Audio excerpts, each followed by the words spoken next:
warahmatullahi wabarakatuh.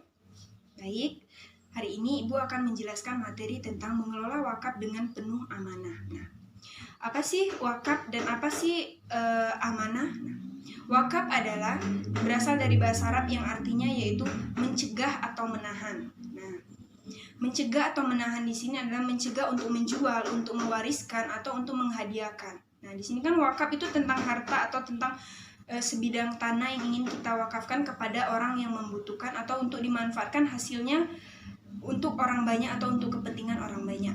Nah, wakaf itu hukumnya adalah sunnah. Nah, Allah Subhanahu wa taala juga telah menjelaskan dalam Quran surat Ali Imran ayat 92 yang artinya yaitu kamu tidak akan memperoleh suatu kebajikan sebelum kamu menginfakkan harta yang kamu cintai, dan harta yang kamu infakkan tersebut sungguh Allah Maha mengetahui sungguh Allah Maha mengetahui. Nah, dan juga Allah menjelaskan tentang wakaf dalam hadis riwayat Bukhari dan Muslim yang artinya yaitu dari Abu Hurairah Rasulullah SAW bersabda bahwasanya apabila seseorang meninggal dunia maka terputuslah amalannya kecuali 3 hal. Yang pertama yaitu sedekah jariyah, ilmu yang bermanfaat dan doa anak yang soleh. Nah, di sini wakaf termasuk ke dalam sedekah jariyah, atau jika kita telah meninggal dunia maka pahalanya akan tetap mengalir walaupun kita sudah tidak ada di dunia ini. Karena di sini jika harta yang kita wakafkan tersebut masih digunakan atau masih bermanfaat bagi orang banyak, nah di situ akan tetap mengalir pahalanya. Nah, hukum dari wakaf tersebut tadi kan adalah sunnah. Nah, ada macam-macam rukun dari wakaf dan syarat-syarat dari wakaf. Yang pertama yaitu 4 rukun dari wakaf tersebut. Yang pertama yaitu orang yang berwakaf, yang kedua harta yang diwakafkan, yang ketiga yaitu orang yang menerima wakaf, yang keempat yaitu ikrar wakaf. Nah, baik, saya akan menjelaskan syarat-syarat dari keempat rukun tersebut. Yang pertama yaitu rukunnya adalah orang yang berwakaf. Nah, syaratnya itu adalah balik, beriman, dan dia sudah mengerti tentang hukum dan dia memiliki harta sepenuhnya tentang yang akan diwakafkan. Tidak boleh dengan harta orang lain. Yang kedua yaitu benda atau harta yang diwakafkan. Nah, syaratnya yaitu benda yang diwakafkan tersebut memang benar-benar milik dia dan bukan tercampur dengan harta orang lain. Yang kedua yaitu harta yang diwakafkan tersebut harus benar-benar memiliki nilai atau barang berharga, misalnya seperti sebidang tanah atau emas atau uang juga sekalipun yang berharga dan juga bisa dimanfaatkan dengan jangka waktu panjang. Nah, selanjutnya itu syaratnya itu harta yang diwakafkan harus diketahui kadarnya. Nah, jika harta atau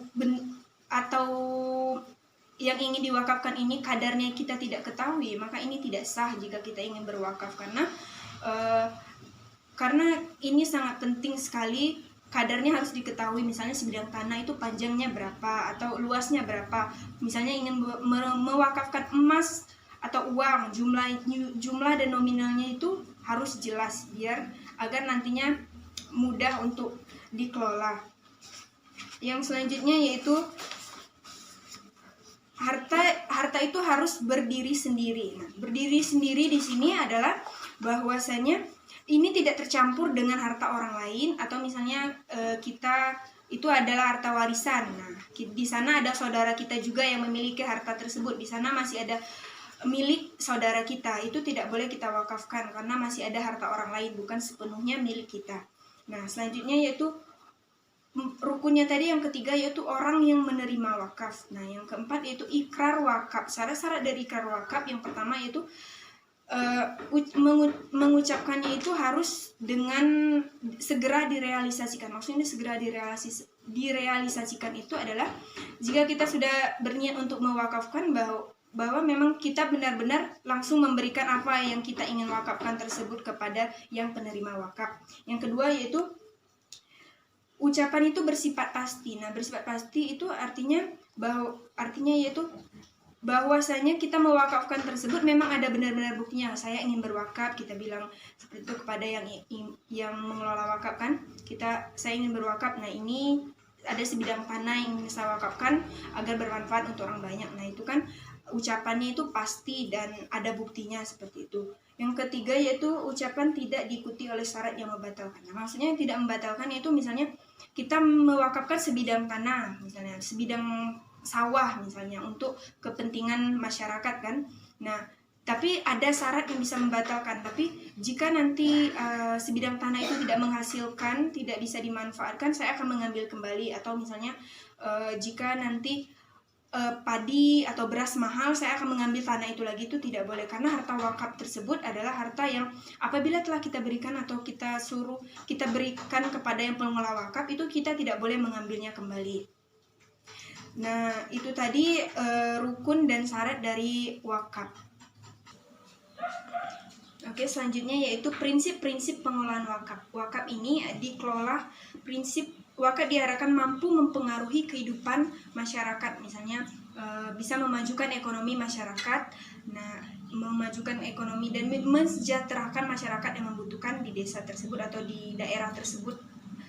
Nah, prinsip-prinsipnya yaitu seluruh harta benda ini harus diterima secara utuh sebagai sumbangan dari pewakaf.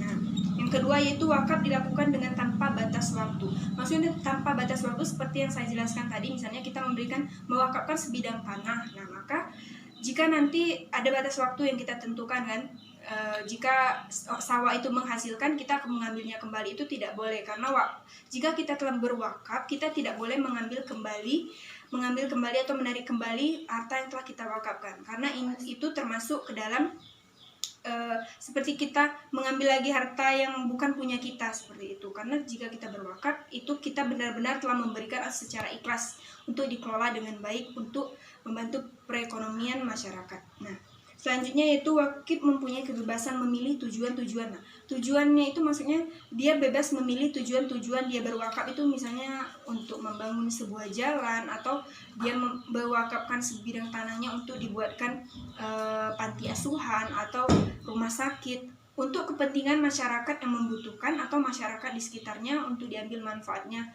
oleh orang banyak. Nah, jumlah harta yang wakaf tetap utuh dan hanya boleh keuntungannya saja yang boleh dikelola, boleh diambil. Tapi harta yang diwakafkan tersebut harus harta itu tetap utuh gitu.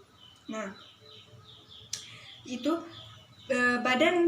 badan perwakapan di Indonesia yang mengatur tentang wakaf, yaitu Kementerian Agama, atau yang berkaitan dengan masalah misalnya di sekitar kita ini, misalnya dikelola oleh KUA. KUA juga bukan hanya mengolah tentang pernikahan atau perkawinan, tapi dia juga mengelola misalnya di suatu wilayah tersebut, dia yang mengelola tentang wakaf. Nah, jadi materi ini adalah mengelola wakaf dengan penuh amanah. Itu maksudnya adalah kita mewakafkan sebagian harta kita mencegah untuk menjual, menghadiahkan atau mewariskan kepada orang lain, tapi kita mewakafkan untuk kepentingan orang banyak, untuk kemajuan ekonomi masyarakat di daerah kita, atau untuk masyarakat banyak untuk diambil manfaatnya. Dan dikelola dengan penuh amanah itu adalah kita menyerahkan atau mewakafkan harta kita kepada orang yang